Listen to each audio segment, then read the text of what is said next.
నారా లోకేష్కి Z category భద్రత కేంద్ర హోంశాఖ వాళ్ళు తీసుకున్నారండి ఈ నిర్ణయం. జగన్మోహన్ రెడ్డి గారి ప్రభుత్వం కాదు.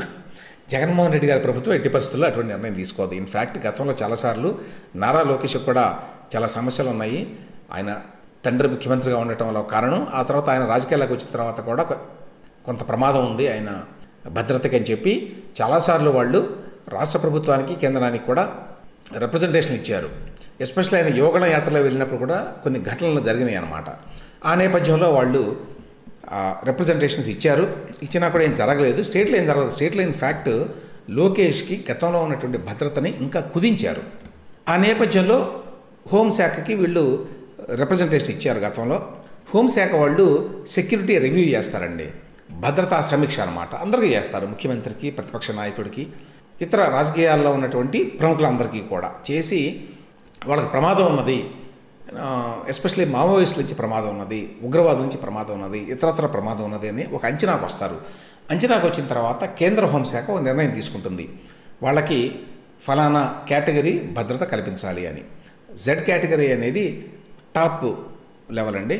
మన చంద్రబాబు నాయుడు గారికి Z+ ఉన్నది, జగన్మోహన్ రెడ్డి గారికి కూడా జెడ్ కేటగిరీ ఉన్నది. ముఖ్యమంత్రిగా ఉన్నాడు కాబట్టి కొంత ఉంటుంది అది. సో ఈయనకి ఇప్పుడు 22 మంది సిబ్బంది పనిచేస్తారు 3 షిఫ్టుల్లో, లోకేష్ కూడా. వీళ్ళల్లో మళ్ళీ 4-5 NSG కమాండోలు ఉంటారు, నేషనల్ సెక్యూరిటీ గ్రూప్ అనమాట. అది ఏలిట్ గ్రూప్ అంటారు, అంటే జాతీయ స్థాయిలో ప్రత్యేకంగా ట్రైనింగ్ అయినటువంటి కమాండోలు వాళ్ళంతా. సో వైకాపా ప్రభుత్వం అధికారంలోకి వచ్చిన తర్వాత లోకేష్ భద్రతని తగ్గించింది. అయితే తగ్గించి వాళ్ళు అంతకుముందు సెక్యూరిటీ రివ్యూ కమిటీ వాళ్ళు స్టేట్లో కూడా ఉంటారండి. స్టేట్లో కూడా హోమ్ డిపార్ట్మెంట్లో సెక్యూరిటీ రివ్యూ కమిటీ ఉంటుంది. ఆ కమిటీ వాళ్ళు ఎప్పటికప్పుడు చేస్తారు. వాళ్ళు జెడ్ కేటగిరీ కల్పించాలి లోకేష్కి అని చెప్పారు గతంలో. చెప్పినా కూడా జగన్మోహన్ రెడ్డి గారి ప్రభుత్వం వై కేటగిరీ ఇచ్చింది ఆయనకి. సో దాని మీద లోకేష్ వాళ్ళు వాళ్ళ బృందం కంప్లైంట్ చేశారు సెంట్రల్ గవర్నమెంట్కి. ఈ విధంగా ప్రమాదం ఉన్నది, భద్రతకు సంబంధించి కొన్ని ఇబ్బందులు ఉన్నాయని.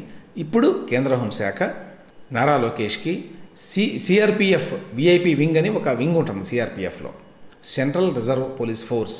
సిఆర్పిఎఫ్ అంటే వాళ్ళ బలగాలతోటి జెడ్ కేటగిరీ భద్రతని ఇప్పుడు కేంద్ర హోంశాఖ కల్పించింది. కాబట్టి ఆయన ఇంకా ఇంకొంచెం ఆయన తిరగడానికి అవకాశం ఎక్కువ ఉంటుందన్నమాట, భయం లేకుండా. ఇక నెక్స్ట్ వార్త, ఎట్టకేలకి కడప బరిలో షర్మిల అనేది దాదాపుగా ఖాయమైందండి. అధికారికంగా ఇంకా ప్రకటన రాలేదు. ఎందుకంటే ఈ మేరకి కడప ఎంపీ స్థానానికి అంటే అవినాష్ రెడ్డి మీద పోటీకి షర్మిల గారు దిగబోతున్నారు. కేంద్ర కాంగ్రెస్ పార్టీ వారికి ఈ మేరకు ప్రతిపాదనలు వెళ్ళినాయి స్టేట్ నుంచి. ఏపీసీసీ వాళ్ళు అధిష్టానానికి పంపించారు ఎంపీ స్థానానికి పోటీ చేయాలని చెప్పి. దాంతోపాటుగా అసెంబ్లీ పార్లమెంట్ అభ్యర్థుల లిస్టు కూడా వాళ్ళు తయారు చేసుకుని వాళ్ళు పంపించారు. అందులో షర్మిల గారు కడప లోక్సభ స్థానానికి పోటీ చేస్తారని చెప్పి వాళ్ళు ఇచ్చారు. మోస్ట్ ప్రాబబ్లీ ఆ సీటు ఖరారవుతుందండి. సో ఇది చాలా ఇంట్రెస్టింగ్ పోటీ ఉంటుంది కడపలో ఈసారి. నేను నిన్నే చెప్పాను ఒక వేరే వీడియోలో, అదేంటంటే తెలుగుదేశం పార్టీ వారు భూపేష్ రెడ్డి అని చెప్పి ఒక ఆయన్ని పెట్టారు. జమ్మలమడుగుకు చెందినటువంటి వ్యక్తి, మన ఆదినారాయణ రెడ్డి గారికి బంధువు కూడా అనుకోండి. అతన్ని అభ్యర్థిగా పెట్టారు. అతను అంత తెలిసిన వ్యక్తి కాదు. అతను ఏదో పూర్తిగా వీక్ అని కాదు, కానీ అవినాష్ రెడ్డిని ఎదుర్కోగల శక్తి సామర్థ్యాలు ఆయనకు ఉన్నాయా అనేది నా ప్రశ్న. అందువల్ల ఉద్దేశపూర్వకంగా ఇలా పెట్టారా కొంచెం వీక్ క్యాండిడేట్ని?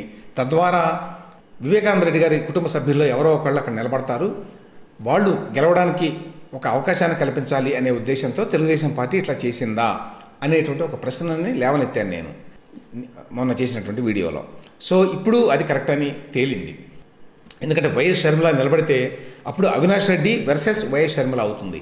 తెలుగుదేశం అభ్యర్థి రంగంలో ఉంటాడు, కానీ నామినల్గా మాత్రమే ఉంటాడు. షర్మిల అయితే మాత్రం ఖచ్చితంగా గట్టి పోటీని ఇవ్వగలదండి అవినాష్ రెడ్డికి. వేరే ఎవ్వరూ ఇవ్వలేరు. సౌభాగ్యమ్మ గారు, ఆవిడకి ఆరోగ్యం బాగుండదు, ఆవిడకి మాట్లాడలేదు.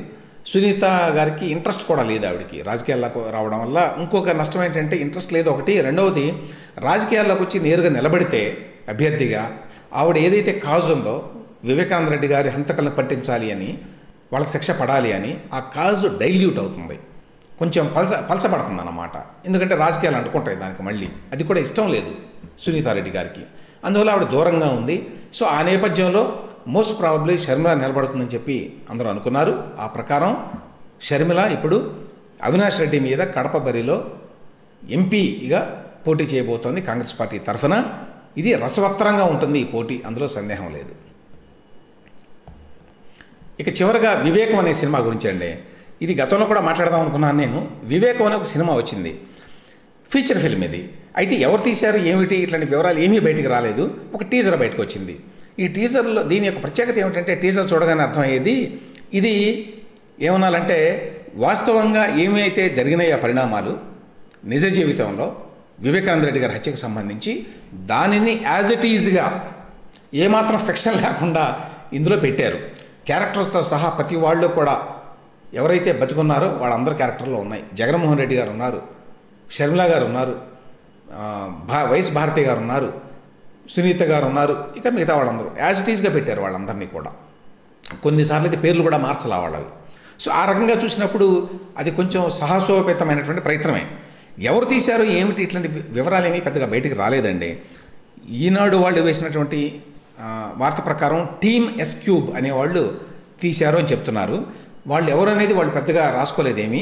ఆ సినిమాలో మొదట్లో ఏమైనా వస్తుందంటే based on CBI chargesheet in Vivekananda Reddy murder case అని ముందు వేశారు. అంటే వివేకానంద రెడ్డి గారి మర్డర్ కేసులో సిబిఐ వారు ఏదైతే ఛార్జ్షీట్ వేశారో దాని ఆధారంగా తీసిన సినిమా అని. సో ఈ సినిమాలో యాజ్ టీజ్గా ఛార్జ్షీట్లో సిబిఐ వాళ్ళు ఏవైతే ఆరోపణలు చేశారో ఆ ఆరోపణలను దృష్టిలో పెట్టుకొని అదే నేరేషన్ చేశారండి. అందులో వివేకానంద రెడ్డి గారి క్యారెక్టర్ అది కూడా కొంత రియలిస్టిక్గా ఉంది. సినిమాలో యాజ్ ఇట్ ఈజ్గా ఓన్లీ ఈ ఒక్క ఇష్యూ మీదనే తీశారు. మామూలుగా మన సినిమాల్లో ఏంటంటే మధ్యలో ఒక పాట, కొంచెం ప్రేమ కథ ఇట్లాంటివి పెడతారు. అట్లా కాకుండా మన హాలీవుడ్ స్టైల్లో ఇంగ్లీష్ సినిమాల రీతిలో ఒకటే అంశం మీద దృష్టి పెట్టి దాని మీదనే ఫోకస్ పెట్టి అది మాత్రమే తీయడం అన్నమాట. ఆ రకంగా తీశారు వివేకం అనే సినిమాని. ఈ సినిమాని థియేటర్లో రిలీజ్ చేయలేదు. బహుశా థియేటర్లో రిలీజ్ చేస్తే సెన్సార్ సర్టిఫికేట్ తీసుకోవాలి. సెన్సార్ సర్టిఫికేట్ మీద మళ్ళీ అడ్డుకునేటువంటి అవకాశాలు ఉంటాయి చాలామంది, ఎస్పెషల్లీ వైసీపీ. గతంలో కూడా జరిగినాయి కదా. ఆ కారణం చేత ఈ ఎన్నికల్లోపు ఈ సినిమా రిలీజ్ అయ్యేటువంటి అవకాశం ఉండదు. అందువల్ల బహుశా ఆలోచనతోటి వాళ్ళు ఏం చేశారంటే సినిమాని థియేటర్లో రిలీజ్ చేయకుండా నేరుగా ఓటీటీ ప్లాట్ఫామ్ మీద, అంటే మనకి స్ట్రీమింగ్ సర్వీసెస్ ఉంటాయి కదా టీవీల్లో, వాటిల్లో రిలీజ్ చేశారు. వాళ్ళు ఒక వెబ్సైట్ కూడా పెట్టారు, vivekabiopic.com అనేది పెట్టి అందులో కూడా చూడొచ్చు మీరని చెప్పారు. నిన్నే రిలీజ్ చేశారండి. అందులో అంతకుముందు యూట్యూబ్లో అది చూసాము. ఆ రిలీజ్ అయిన ఒక రోజునే శుక్రవారం నాడు రిలీజ్ అయిందట. 10 లక్షల వీక్షణలు వచ్చినాయని చెప్పి వాళ్ళు రాశారు. అది కాకుండా బయట కూడా అవైలబుల్గా ఉందండి. చాలా చోట్ల చూశాను ఈ సినిమా అవైలబుల్గా వాళ్ళు పెట్టారో లేకపోతే ఎవరైనా లీక్ చేశారో తెలియదు, కానీ దిస్ ఈజ్ అవైలబుల్. ఇందులో స్పష్టంగా హూ కిల్డ్ బాబాయ్ ఇట్లా ఏవైతే ప్రాచుర్యంలోకి వచ్చినాయో అవన్నీ పెట్టేశారు. దస్తగిరి గొడ్డలు కొనుక్కు రావడానికి కదిరి వెళ్ళాడు లాంటి డైలాగ్స్ కూడా ఉన్నాయి ఈ సినిమాలో. కాబట్టి జరిగింది ఏదో అది మొత్తం యాజ్ ఈజ్గా ఇచ్చారు. వైఎస్ కుటుంబం ఏంటి, అసలు ఎందుకు ఈ గొడవ జరిగింది, కుటుంబంలో ఎవరెవరు ఉన్నారు, ఎప్పుడు వైఎస్ రాజారెడ్డి గారి తల్లిదండ్రుల దగ్గర నుంచి వంశవృక్షంతో సహా ఇచ్చారు, ఏ విధంగా అవినాష్ రెడ్డి అనేవాళ్ళు ఏ విధంగా కజిన్ అవుతారు జగన్కి, జగన్తో పాటు ఏ విధంగా వైఎస్ భారతి గారికి మేనమామ కొడుకు అవుతాడు, ఇందువల్ల అవినాష్ రెడ్డికి వైపు ఇవాళ జగన్మోహన్ రెడ్డి గారు ఉన్నారు. ఆయన తండ్రి వైపు బంధువు కాకపోయినా కూడా, అంటే తండ్రి వైపు కూడా బంధువు కానీ దానికంటే ఎక్కువగా వైఎస్ భారతి గారికి దగ్గర బంధువు. ఆ కారణం చేత జగన్మోహన్ రెడ్డి గారు ఇటువైపు మొగ్గు చూపాడు. ఇట్లాంటివన్నీ కూడా ఆ సినిమాలో ఉన్నాయండి. సో డైలాగ్స్ కూడా ఉన్నాయి. అయితే ఈ సినిమాని సహజంగానే మరి ఇట్లా రిలీజ్ చేస్తే ఎన్నికల సమయంలో ఓటర్లను ప్రభావితం చేసేటువంటి అవకాశం ఉంటుంది అని చెప్పి వైకాపా వాళ్ళు ఎన్నికల సంఘానికి కంప్లైంట్ చేశారండి. ఇది ఇక్కడ ఏమైందంటే అది సెన్సార్ సర్టిఫికేట్కి వెళితే కోర్టులో వేసేవారు, కానీ సెన్సార్ సర్టిఫికేట్కి వెళ్ళలేదు కదా. దాంతో వీళ్ళు పాపం ఏం చేయాలో తోచక లేళ్ల అప్పిరెడ్డి గారు ఆ పార్టీ నాయకుడు ఉన్నాడు కదా కార్యదర్శి, ఆయన కేంద్ర ఎన్నికల సంఘానికి కంప్లైంట్ చేస్తే కేంద్ర ఎన్నికల సంఘం వారు రాష్ట్ర ఎన్నికల సంఘం వారికి ఒక లెటర్ రాశారు. ఏమని, లైవ్ స్ట్రీమింగ్ కాకుండా ఈ సినిమా తగిన చర్యలు తీసుకోండి అన్నారు. అంతే, దీని మీద లైవ్ స్ట్రీమింగ్ అవుతోంది, దీని మీద తగిన చర్యలు తీసుకోండి అన్నారు. దాన్ని ఆపండి అని వాళ్ళు చెప్పరు. అది చూసి అందులో అభ్యంతరకరమైన అంశాలు ఉంటే ఆపండి అని వాళ్ళ ఉద్దేశం. సో కేంద్ర ఎన్నికల సంఘం additional chief electoral officer Harindra Prasad మొన్న బుధవారం నాడు ఈ ఆదేశాలు జారీ చేశారట. అంటే వాళ్ళు చేసినటువంటి ఆరోపణ ఏంటంటే వైకాపా వారు వివేక హత్య కేసు కోర్టులో ఉండగానే తప్పుడు రీతిలో చిత్రీకరించారు ఈ సినిమాని, అందువల్ల దీని మీద చర్యలు తీసుకోండి. లేళ్ల అప్పిరెడ్డి గారు మార్చి 20న కేంద్ర ఎన్నికల సంఘానికి లేఖ రాశారట. మరి ఇంతవరకు దాని మీద ఎటువంటి డెవలప్మెంటు లేదండి. కాబట్టి ఆ సినిమా అవైలబుల్గా ఉంది. ఆ సినిమాలో సిబిఐ ఛార్జ్షీట్లో చెప్పిన విషయాలన్నీ కూడా యథాతథంగా ఉన్నాయి. కాబట్టి ఆ హత్యకు సంబంధించి ఇవాళ ప్రజలు ఏవైతే అనుకుంటున్నారో, ఏదైతే అనుమానిస్తున్నారో ఆ అంశాలన్నీ సినిమాలో పెట్టారు. ఆ సినిమాని ఇంతవరకు రాష్ట్ర ఎన్నికల సంఘం వారు ఎటువంటి మరి ఆంక్షలు విధించాల ఆ సినిమా రిలీజ్ మీద కానివ్వండి, చూడడానికి కానీ. దానివల్ల ఇవాళ అది యాక్సెసిబుల్గా ఉంది, అందరూ దాన్ని చూడవచ్చు.